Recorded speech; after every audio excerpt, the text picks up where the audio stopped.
ഈശോ മിശിഹായ്ക്ക് സ്തുതിയായിരിക്കട്ടെ. ഈശോ മിശിഹായിൽ സ്നേഹിക്കപ്പെടുന്ന മാതാപിതാക്കളെ, സഹോദരങ്ങളെ, ദൈവത്തിൻ്റെ അനന്തമായ സ്നേഹവും കൃപയും സൗഖ്യവും നമ്മുടെ മേൽ വന്ന് നിറയട്ടെ എന്ന് പ്രാർത്ഥിക്കുന്നു.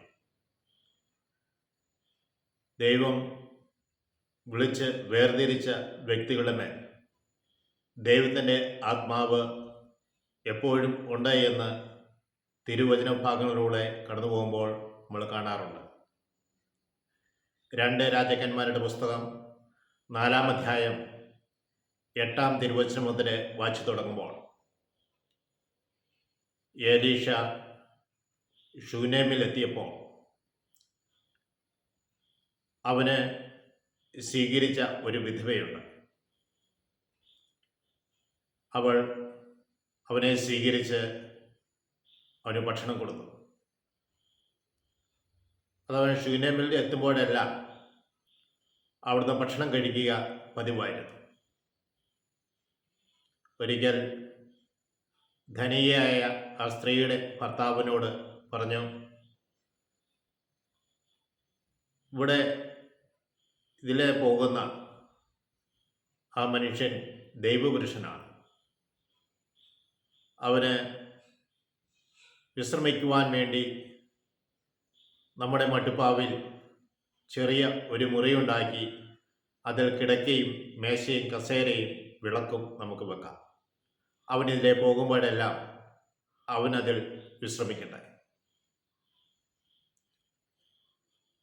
അവർ അപ്രകാരം ചെയ്തു. ഒരിക്കൽ എലീഷായും അവൻ്റെ ഭൃത്യൻ ഗഹസിയുമായി അവിടെ താമസിക്കുമ്പോൾ എലീഷ തൻ്റെ ഭൃത്യനോട് പറഞ്ഞു, നീ ശൂനേംകാരിയെ വിളിക്കുക. ഗഹസി വിളിച്ചപ്പോൾ അവൾ അവൻ്റെ മുൻപിൽ വന്ന് നിന്നു. എലീഷ ഗഹസിയോട് പറയുകയാണ്, നിനക്ക് വേണ്ടി ഞങ്ങൾ എന്താണ് ചെയ്തു തരേണ്ടത്? രാജാവിൻ്റെയോ രാജസേവകരുടെയോ മുൻപിൽ നിനക്ക് വേണ്ടി ഞാൻ എന്തെങ്കിലും ചെയ്യേണ്ടതായിട്ടുണ്ടോ? ശുപാർശ ചെയ്യേണ്ടതായിട്ടുണ്ടോ? അവൾ പറഞ്ഞു, ഞാൻ വസിക്കുന്നത് എൻ്റെ ജനത്തിൻ്റെ കൂടെയാണ്. ഗഹസിയോട് അവൻ ചോദിച്ചു, ഇവൾക്ക് എന്താണ് നാം ചെയ്തു കൊടുക്കേണ്ടത്? ഗഹസി പറഞ്ഞു, ഇവൾക്ക് മക്കളില്ല, ഇവളുടെ ഭർത്താവ് വൃദ്ധനുമാണ്. എലീഷ പറഞ്ഞു, അവളെ വിളിക്കുക. ശൂനേംകാരി വീണ്ടും അവരുടെ മുമ്പിൽ വന്ന് നിന്നു. എലീഷ പറഞ്ഞു, അടുത്ത വർഷത്തിൽ,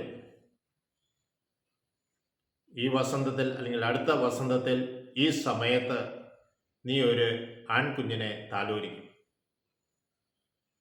അവൾ പറഞ്ഞ്, ഇല്ല ദൈവപുരുഷ പ്രഭോ, അങ്ങ് വ്യാജം പറയരുത്. എന്നാൽ അടുത്ത വസന്തത്തിൽ അതേ സമയത്തിനടുത്ത് അവൾ ഒരു ആൺകുഞ്ഞിനെ താലോലിച്ചു. നന്മ ചെയ്യുന്ന വ്യക്തികളുടെ ജീവിതത്തിൽ അത്ഭുതകരമായ പ്രവർത്തനങ്ങൾ നടക്കുന്നത് നമ്മൾ കാണുകയാണ്. ഏതെങ്കിലും ഒരു സാഹചര്യത്തിൽ നമ്മൾ നന്മ ചെയ്തിട്ടുണ്ടെങ്കിൽ അതിന് പ്രതിഫലം ദൈവം നമ്മൾക്ക് തരും. ആ സമയത്തായിരിക്കണമെന്നില്ല. നിന്റെ ജീവിതത്തിൽ അസാധ്യമെന്ന് കരുതുന്ന പല മേഖലകളിലും ദൈവം ഇടപെടും. തന്നെയുമല്ല, നീ സഹായിക്കുന്ന വ്യക്തികളുടെ പ്രാർത്ഥന നിന്റെ ജീവിതത്തിൽ എന്നും അനുഗ്രഹമായി ഉണ്ടായിരിക്കുകയും ചെയ്യും. ദൈവം ഇതെല്ലാം കണ്ടുകൊണ്ടാണ് ഇരിക്കുന്നത്. അസാധ്യമെന്ന് തോന്നുന്ന പല മേഖലകളിലേക്കും ദൈവത്തിന് അത്ഭുതകരമായ കരം നീളും. എന്നെ ശ്രമിച്ചുകൊണ്ടിരിക്കുന്ന മക്കളില്ലാത്ത ദമ്പതികളെ, നിങ്ങൾ ദൈവസന്നിധിയിലേക്ക് നിങ്ങളുടെ കണ്ണുകൾ ഉയർത്തണം, ഹൃദയം ഉയർത്തണം. ദൈവത്തിന് അസാധ്യമായ യാതൊന്നുമില്ല. ദൈവം നിന്റെ ജീവിതത്തിൽ ഇടപെടും. അടുത്ത വസന്തത്തിൽ ഇതേ സമയത്ത് നേരെ ആൺകുഞ്ഞിനെ താലോലിക്കും എന്ന് പറഞ്ഞ വാക്കുകൾ മക്കളില്ലാത്ത ദമ്പതികൾ ആ വാക്കൊന്ന് ഏറ്റെടുക്കട്ടെ. 2 രാജാക്കന്മാരുടെ പുസ്തകം 4-ാം അധ്യായം 8 മുതലുള്ള തിരുവചന ഭാഗങ്ങളിലൂടെയാണ് നമ്മളിപ്പോൾ കടന്നുപോയത്. കർത്താവേ, മക്കളില്ലാത്ത ദമ്പതികൾക്ക് നീ മക്കളെ കൊടുത്ത് അനുഗ്രഹിക്കണമേ. നിന്നെ ആണിപ്പാളുടെ കരം നീട്ടി മക്കളെ നീ അനുഗ്രഹിക്കണമേ. കർത്താവെ, നിന്റെ കൃപ മക്കളുടെ മേലുണ്ടാകുമാറാകണമേ. ഞങ്ങളുടെ അമ്മയെ ആശ്രയമാതാവെ, മക്കൾക്ക് വേണ്ടി പ്രത്യേകമായി മധ്യസ്ഥം വഹിക്കണമേ. ശ്രമിച്ചുകൊണ്ടിരിക്കുന്ന എല്ലാ മക്കളുടെ മേലും ആത്മാവിൻ്റെ പ്രവാഹമുണ്ടാകട്ടെ. അവരുമായി ബന്ധപ്പെട്ടുകൊണ്ടിരിക്കുന്ന, അല്ലെങ്കിൽ അവരുടെ ജീവിതത്തിൽ, അവരുടെ ബന്ധു സമൂഹത്തിൽ, സുഹൃത്ത് സമൂഹത്തിൽ ആരെങ്കിലും മക്കളില്ലാതെ ഉണ്ടെങ്കിൽ അവർക്ക് വേണ്ടി ഈ നിമിഷം ഈ മക്കൾ പ്രാർത്ഥിക്കുമ്പോൾ ദൈവമേ ഒരു വാക്ക് അവരെ അനുഗ്രഹിച്ച് അവർക്ക് മക്കളെ നൽകി അനുഗ്രഹിക്കണമെന്ന് പ്രാർത്ഥിക്കുന്നു. പിതാവിനും പുത്രനും പരിശുദ്ധാത്മാവിനും സ്തുതി.